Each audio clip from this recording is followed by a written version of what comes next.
A CSF it was born out of the community-supported agriculture movement, similar to the way a farmer would bring their local produce direct to customers. Community-supported fishery brings local fish direct to customers. Yeah, so we both went to UC Santa Cruz, like you said. We studied environmental studies and biology. I went on to work for the Department of Fish and Wildlife. Ian worked for the National Marine Fisheries Service, both in forms of fisheries management. I collected data from the commercial and recreational side of the fisheries. Ian worked directly with trawl vessels and the groundfish collective. It was flaws that we saw in the fishery from working on the management side of things. Specifically, a lot of the local fish that we were seeing caught here on the Central Coast was being exported. The vast majority of what was being consumed here throughout California and the Central Coast was being imported.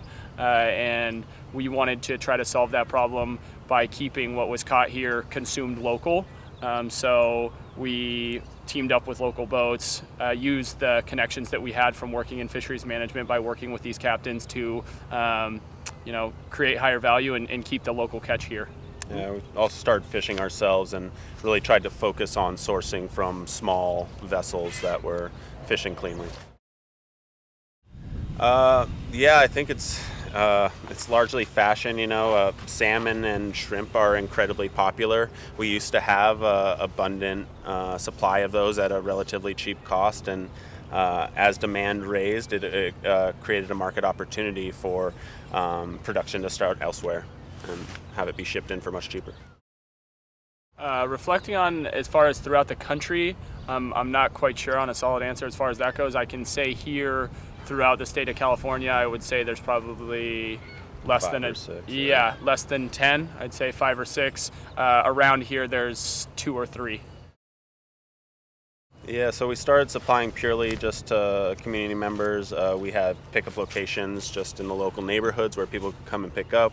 And now we supply to a variety of restaurants as well. Like I was saying, we try to focus on the smaller forage fish species, but we're still in the process of building demand for those. Some of those are smelt, anchovies, mackerel, and squid. We also do black cod, lingcod, petrale sole, halibut, chili pepper rockfish, grenadier. Okay. Go on for a while there. Yeah, Okay. spot prawns. Yeah.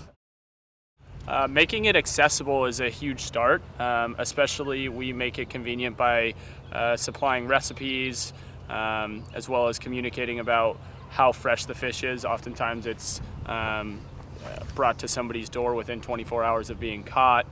And then also by working with a lot of local chefs, they influence the community to sometimes try some species that they might not try otherwise. So bringing this local fresh fish to local chefs, they're able to put it on their menu, which ultimately then influences the ultimate consumer and community members. It's hard to say. It's scary. Yeah, It's I mean, scary. the longer the seafood supply chain gets, the harder it is to know actually where it started. There's a lot of problems with misrepresentation, mislabeling, and a lot of times the purveyor could just be confused about what they actually are purchasing. At Costco, I'd say they're going far to keep price low. Thousands of miles. A lot of they sell a lot of salmon from Alaska, and they also a lot of farm salmon. They will also freeze, keep it for a year sometimes, and then sell it the following year. So you could be purchasing, Dungeness crab or salmon that was harvested a year or even longer.